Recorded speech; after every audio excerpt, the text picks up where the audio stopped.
ഒറ്റ തെറ്റു.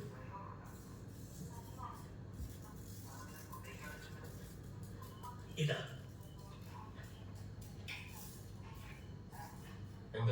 പ്രണവിന്റെ അപ്പച്ചന്റെ കഴിഞ്ഞ 5-6 വർഷത്തെ ടാക്സ് റിട്ടേൺസ്. അതിൽ ഇറഗുലാരിറ്റീസ് ഒക്കെ ഞാൻ പച്ച മനുഷ്യരോട് മാർക്ക് ചെയ്തിട്ടുണ്ട്.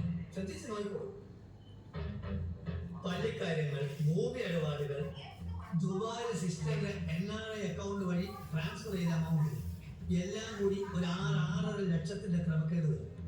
ചീത്ത പേര് വേറെ.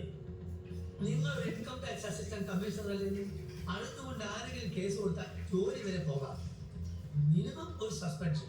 അത് ഞാൻ കേട്ടു. ഇതെങ്ങനെ സംഭവിച്ചു?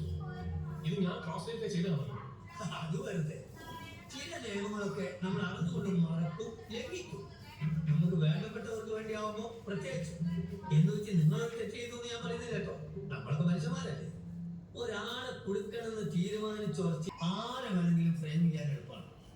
എന്റെ കക്ഷി മോളിയുടെ കേസിലും അതെന്നെ സംഭവിച്ചത്.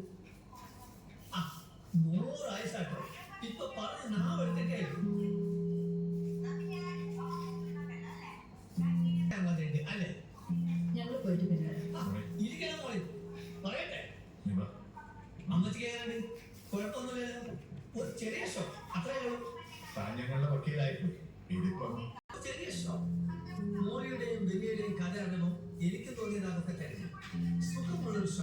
എനിക്ക് പോയിട്ട് കാര്യമുണ്ട്. എല്ലാവരും സത്യം.